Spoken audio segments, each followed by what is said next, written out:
Chapter 12. Behind the Door. Alex swam slowly forward, completely blind, afraid that at any moment he would crack his skull against a rock. Despite the dry suit, he was beginning to feel the chill of the water and knew that he had to find his way out soon. His hand brushed against something, but his fingers were too numb to tell what it was. He reached out and pulled himself forward. His feet touched the bottom, and it was then that he realized he could see. Somehow, from somewhere, light was seeping into the area beyond the submerged tunnel. Slowly, his vision adjusted itself. Waving his hand in front of his face, he could just make out his fingers. He was holding onto a wooden beam, a collapsed roof support. He closed his eyes, then opened them again.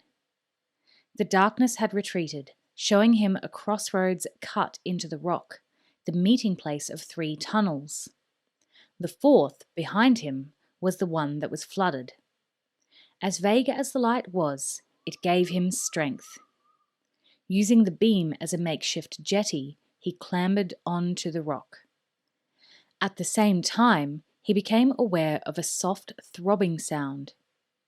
He couldn't be sure if it was near or far, but he remembered what he had heard under Block D in front of the metal door, and he knew that he had arrived. He stripped off the dry suit. Fortunately, it had kept the water out. The main part of his body was dry, but ice-cold water was still dripping out of his hair, down his neck, and his trainers and socks were sodden. When he moved forward, his feet squelched, and he had to take his trainers off and shake them out before he could go on. Ian Ryder's map was still folded in his pocket, but he no longer had any need of it. All he had to do was follow the light. He went straight forward to another intersection, then turned right. The light was so bright now that he could actually make out the colour of the rock, dark brown and grey. The throbbing was also getting louder, and Alex could feel a rush of warm air streaming down towards him. He moved forward cautiously, wondering what he was about to come to. He turned a corner, and suddenly the rock on both sides gave way to new brick, with metal grills set at intervals just above the level of the floor. The old mine shaft had been converted. It was being used as the outlet for some sort of air conditioning system. The light that had guided Alex was coming out of the grills. He knelt beside the first of these and looked through into a large, white-tiled room, a laboratory with complicated glass and steel equipment laid out over work surfaces. The room was empty. Tentatively, Alex took hold of the grill, but it was firmly secured, bolted into the rock face. The second grill belonged to the same room. It was also screwed on tight. Alex continued up the tunnel to a third grill. This one looked into a storage room filled with the silver boxes that Alex had seen being delivered by the submarine the night before. He took the grill in both hands and pulled. It came away from the rock easily, and looking closer, he understood why. Ian Ryder had been here ahead of him. He had cut through the bolts which had held it in place. Alex set the grill down silently. He felt sad. Ian Ryder had found his way through the mine, drawn the map, swum through the submerged tunnel, and opened the grill all on his own. Alex wouldn't have got nearly as far as this without his help, and he wished now that he had known his uncle a little better, and perhaps admired him a little more before he died. Carefully, he began to squeeze through the rectangular hole and lower himself into the room. At the last minute, lying on his stomach with his feet dangling below, he reached for the grill and set it back in place. Provided nobody looked too closely, they wouldn't see anything wrong. He dropped down to the ground and landed, cat-like, on the balls of his feet. The throbbing was louder now, coming from somewhere outside. It would cover any noise he made. He went over to the nearest of the silver boxes and examined it. This time it clicked open in his hands, but when he looked inside, it was empty. Whatever had been delivered was already in use. He checked for cameras, then crossed to the door. It was unlocked. He opened it, 1 centimetre at a time, and peered out. The door led onto a wide corridor with an automatic sliding door at each end and a silver handrail running its full length. 1900 hours. Red shift to assembly line. Blue shift to decontamination. The voice rang out over a loudspeaker system, neither male nor female, emotionless, inhuman. Alex glanced at his watch. It was already 7 o'clock in the evening. It had taken him longer than he'd thought to get through the mine. He stole forward. It wasn't exactly a passage that he had found. It was more an observation platform. He reached the rail and looked down. Alex hadn't had any idea what he would find behind the metal door, but what he was seeing now was far beyond anything he could have imagined. It was a huge chamber, the walls, half-naked rock, half-polished steel, lined with computer equipment, electronic meters, machines that blinked and flickered with a life of their own. It was staffed by 40 or 50 people, some in white coats, others in overalls, all wearing armbands of different colours: red, yellow, blue, and green. Arc lights beamed down from above. Armed guards stood at each doorway, watching the work with blank faces.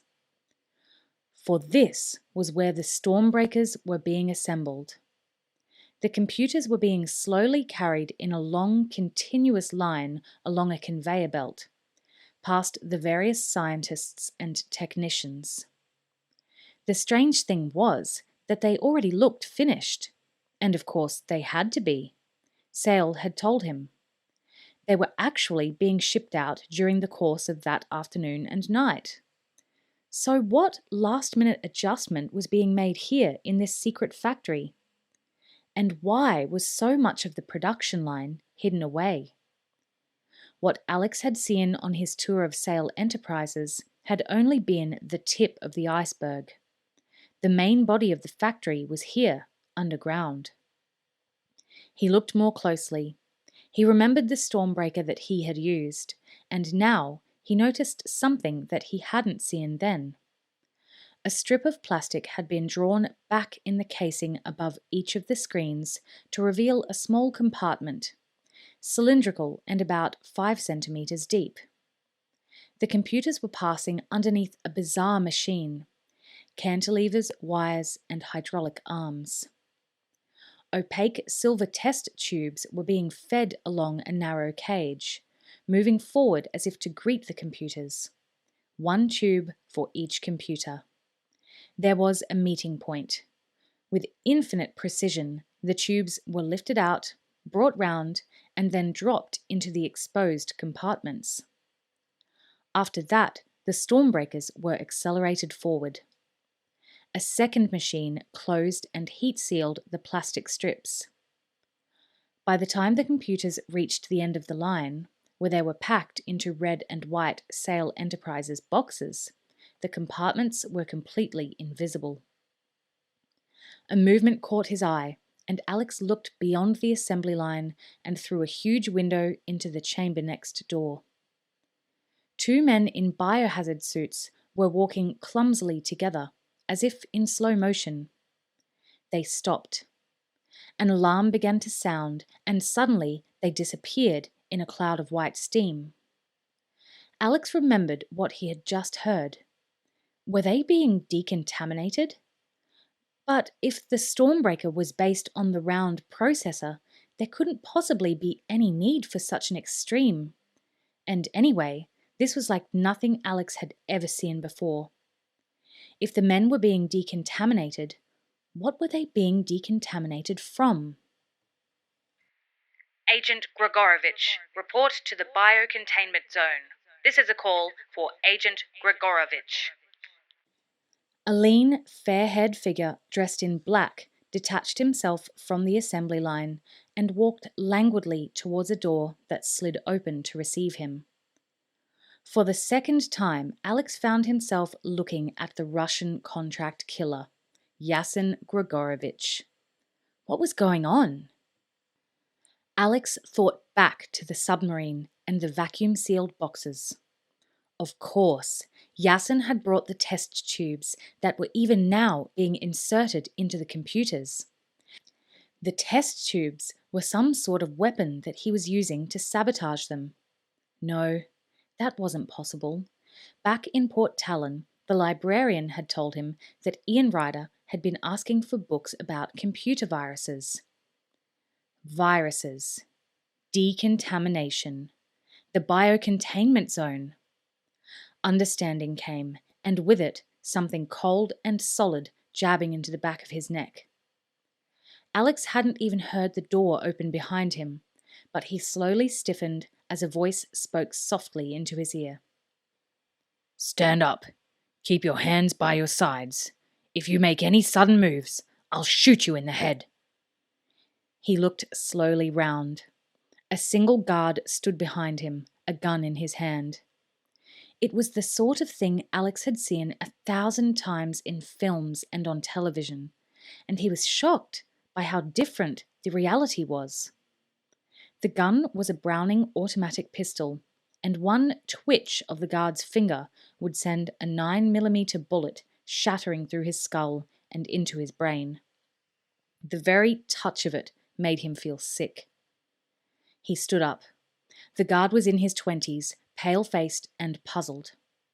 Alex had never seen him before, but more importantly, he had never seen Alex. He hadn't expected to come across a boy. That might help. "Who are you?" he asked. "What are you doing here?" "I'm staying with Mr. Sale," Alex said. He stared at the gun. "Why are you pointing that at me? I'm not doing anything wrong." He sounded pathetic. Little boy lost. But it had the desired effect. The guard hesitated, slightly lowering the gun. At that moment, Alex struck. It was another classic karate blow, this time twisting his body round and driving his elbow into the side of the guard's head, just below his ear. He had almost certainly knocked him out with the single punch, but he couldn't take chances and followed it through with a knee to the groin. The guard folded up, his pistol falling to the ground. Quickly, Alex dragged him back, away from the railing. He looked down. Nobody had seen what happened. But the guard wouldn't be unconscious long, and Alex knew he had to get out of there. Not just back up to ground level, but out of Sale Enterprises itself. He had to contact Mrs. Jones. He still didn't know how or why, but he knew now that the Stormbreakers had been turned into killing machines. There were less than 17 hours until the launch at the Science Museum.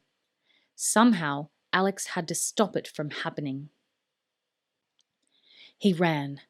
The door at the end of the passage slid open, and he found himself in a curving white corridor with windowless offices built into what must be yet more shafts of the Dosmary mine. He knew he couldn't go back the way he had come. He was too tired, and even if he could find his way through the mine, he'd never be able to manage the swim a second time. His only chance was the door that had first led him here. It led to the metal staircase that would bring him to D Block. There was a telephone in his room. Failing that, he could use the Nintendo DS to transmit a message. But MI6 had to know what he had found out. He reached the end of the corridor, then ducked back as 3 guards appeared, walking together towards a set of double doors. Fortunately, they hadn't seen him. Nobody knew he was there. He was going to be all right. And then the alarm went off. a klaxon barking electronically along the corridors, leaping out from the corners, echoing everywhere. Overhead, a light began to flash red. The guards wheeled around and saw Alex. Unlike the guard on the observation platform, they didn't hesitate. As Alex dived headfirst through the nearest door, they brought up their machine guns and fired. Bullets slammed into the walls beside him and ricocheted along the passageway. Alex landed flat on his stomach and kicked out, slamming the door behind him. He straightened up, found a bolt, and rammed it home. A second later, there was an explosive hammering on the other side as the guards fired at the door. But it was solid metal. It would hold. He was standing on a gantry leading down to a tangle of pipes and cylinders, like the boiler room of a ship. The alarm was as loud here as it had been by the main chamber. It seemed to be coming from everywhere. Alex leapt down the staircase 3 steps at a time and skidded to a halt, searching for a way out. He had a choice of 3 corridors, but then he heard the rattle of feet, and he knew that his choice had just become 2. He wished now that he had thought to pick up the Browning automatic. He was alone and unarmed. The only duck in the shooting gallery, with guns everywhere and no way out. Was this what MI6 had trained him for? If so, 11 days hadn't been enough. He ran on, weaving in and out of the pipes, trying every door he came to. A room with more biohazard suits hanging on hooks. A shower room. Another larger laboratory with a second door leading out, and, in the middle, a glass tank shaped like a barrel and filled with green liquid. Tangles of rubber tubing sprouting out of the tank. Trays filled with test tubes all around. The barrel-shaped tank. The trays. Alex had seen them before, as vague outlines on his Nintendo. He must have been standing on the other side of the second door. He ran over to it. It was locked from the inside, electronically, by the glass identification plate against the wall. He would never be able to open it. He was trapped. Footsteps approached. Alex just had time to hide himself on the floor, underneath one of the work surfaces, before the first door was thrown open and 2 more guards ran into the laboratory. They took a quick look around without seeing him. "Not here," one of them said. "You'd better go up." One guard walked out the way he had come. The other went over to the second door and placed his hand on the glass panel. There was a green glow and the door buzzed loudly. The guard threw it open and disappeared.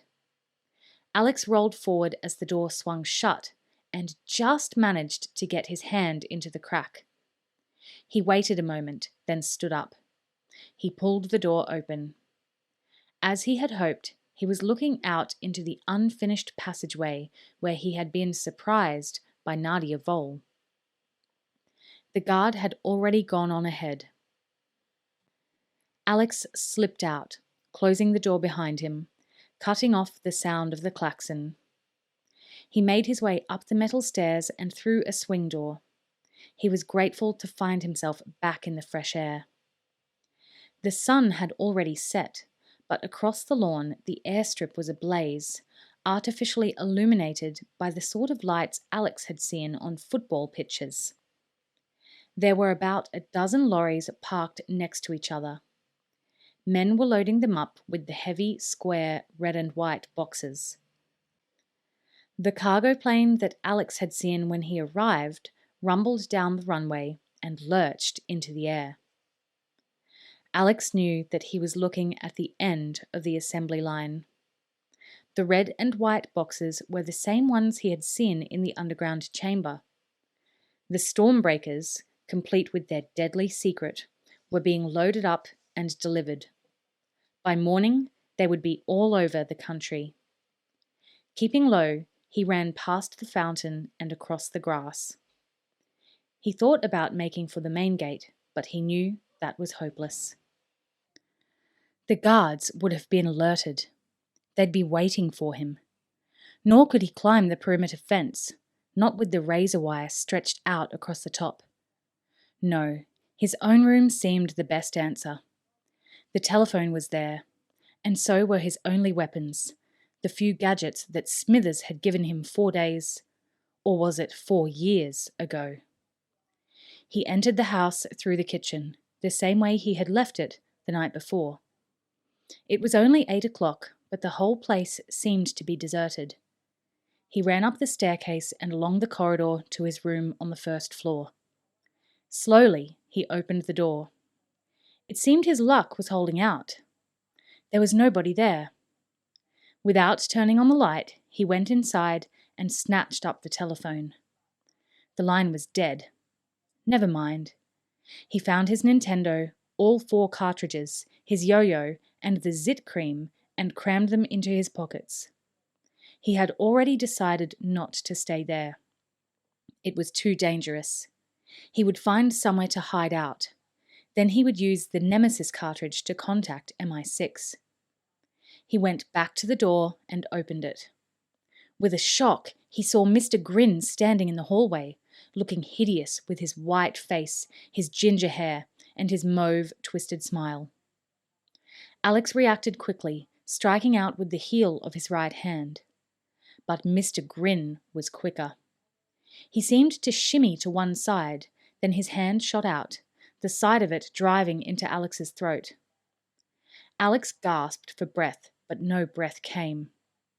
The butler made an inarticulate sound and lashed out a second time. Alex got the impression that behind the livid scars, he really was grinning, enjoying himself. He tried to avoid the blow, but Mr. Grin's fist hit him square on the jaw. He was spun into the bedroom, falling backwards. He never even remembered hitting the floor.